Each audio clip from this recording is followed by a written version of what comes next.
এই জায়গাটায় এই ক্যান্ডেলটা দেখেন, এই ক্যান্ডেলটা একটা রাউন্ড নম্বরে স্টার্ট হয়েছে। তো রাউন্ড নম্বরে স্টার্ট হইলে ক্যান্ডেল 90% টাইম হচ্ছে রিভার্স করে থাকে, ঠিক আছে? দেখেন, দেখা যায় রাউন্ড নম্বরে যে স্টার্ট হয়েছে, আগের ক্যান্ডেলটা রাউন্ড নম্বরে ক্লোজ হয়েছে এবং এই ক্যান্ডেলটা রাউন্ড নম্বরে স্টার্ট হয়েছে।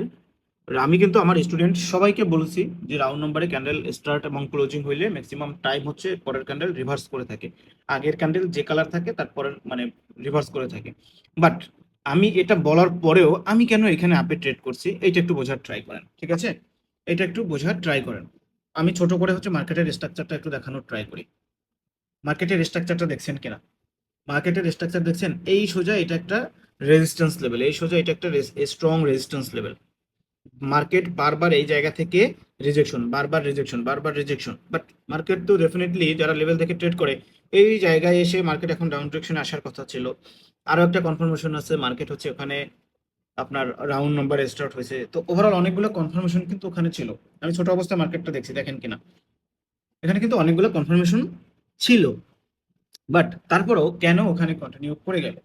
এই যে একটা রেজিস্ট্যান্স লেভেল আছে না, এই জায়গাটায় এসে মার্কেট এখানে ট্রাপ করবে এক। দ্বিতীয়ত হচ্ছে আমাদের পাওয়ার কনসেপ্টে এখানে 1 মিনিটের একটা কনফার্মেশন ছিল আপে। দ্যাটস ওয়াই আমি হচ্ছে এই ক্যান্ডেলে ট্রাপ কাউন্ট করে আপ ডিরেকশনে ট্রেড প্লেস করছি। এখন কোন জায়গায় ট্রাপ করবে, কেন ট্রাপ করবে, এই জিনিসটা তো আপনাকে বুঝতে হবে। এই জিনিসটুকু যদি জানেন, লিকুইডিটি জিনিসটুকু যদি বোঝেন, পাওয়ার কনসেপ্টের মধ্যে আহামরি কঠিন কিছু নাই। জাস্ট আপনি মানে কোন ক্যান্ডেলে পাওয়ার আছে, কোন ওয়েবে বায়ারদের পাওয়ার আছে না সেলারদের পাওয়ার আছে, জাস্ট হচ্ছে ওপেন এরিয়াটা ধরবেন। কিরকম? ধরেন এক্সাম্পল স্বরূপ এই জায়গাটায় বায়ারদের পাওয়ার আছে, এখানে সেলারদের এক্সেশন হয়ে গেছে। নর্মালি এখানে সেলারদের এম ফর এক্সেশন, এখানে বায়ার পাওয়ার আছে, তার মানে এখানে সেলার যেহেতু এক্সেশন হয়ে গেছে, সেলারদের পাওয়ার নাই, তো এখান থেকে বায়ার কন্টিনিউ করবে। তো এতটুকু জায়গা দেখেন, এতটুকু জায়গার মধ্যে আপনি যদি আমার মানে আমাদের কোর্সের কোনো বা আমার কোনো স্টুডেন্ট হয়ে থাকেন, সে তো ইজিলি ক্যাচ করতে পারতেছেন। এতটুকু জায়গার মধ্যে কয়টা ক্যান্ডেলে ট্রেড ছিল দেখেন, এই একটা ক্যান্ডেলে ট্রেড ছিল। এই রেড কালার ক্যান্ডেলে আমরা অ্যাভয়েড করতাম যেহেতু গ্যাপ আপ, যার ব্যালেন্স বেশি সে এখানে ডাউনে ট্রেড করতো, এটাও বলা আছে।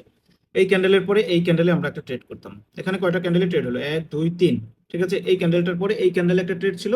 এই ক্যান্ডেলটার পরে আমি যে ক্যান্ডেলে ট্র্যাপ হিসেবে ট্রেড নিচ্ছি ওই ক্যান্ডেলে এক দুই তিন চার পাঁচ, এইখানে আপনি হচ্ছে ব্যাক টু ব্যাক 5টা ক্যান্ডেলে ট্রেড নিতে পারতেন। ভাই তাহলে বাইনারি ট্রেডিং আসলে আহামরি কঠিন কিছু না। বাট বিষয়টা হচ্ছে অনেকে আপনাকে বলে আমার এখানে ট্রেডিং শিখতে 4 বছর 5 বছর 6 বছর লেগে গেছে। হ্যাঁ, আসলে বাইনারি ট্রেডিং শিখতে ভাই সর্বোচ্চ হচ্ছে আপনার 1.5 থেকে 2 মাস সময় লাগবে যদি আপনি একটু ডেডিকেশন দেন। এখানে মোস্ট ইম্পর্ট্যান্ট হচ্ছে আপনি ডিসিপ্লিনের মধ্যে থাকবেন, আপনি গাইডলাইনের মধ্যে থাকবেন, আপনি আপনার প্রফিটটাকে ধরে রাখবেন। এতটুকু করতে পারলে ভাই বাইনারি ট্রেডিং এ প্রফিট হওয়া আসলে বিষয় না। বাট এই জিনিসটাই 99% মানুষ পারে না। কেন পারে না? কারণ আমরা বাঙালি, আমাদের একটা মাইন্ডসেট আছে যেটা লস আমরা অ্যাকসেপ্ট করতে পারি।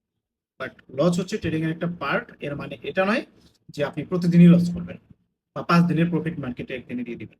লাভ লাভ লস দুটোই থাকবে। লসও আপনাকে একসেপ্ট করতে হবে, বাট 5 দিনের প্রফিট একদিনে মার্কেটকে দেওয়া যাবে না, মার্কেটকে আমরা দিব জাস্ট একদিন, যতটুকু মার্কেট আমাকে দিয়েছিল আমি জাস্ট মার্কেটকেও ততটুকুই একদিনে দিব। এতটুকু মেনটেন করেন, এনাফ।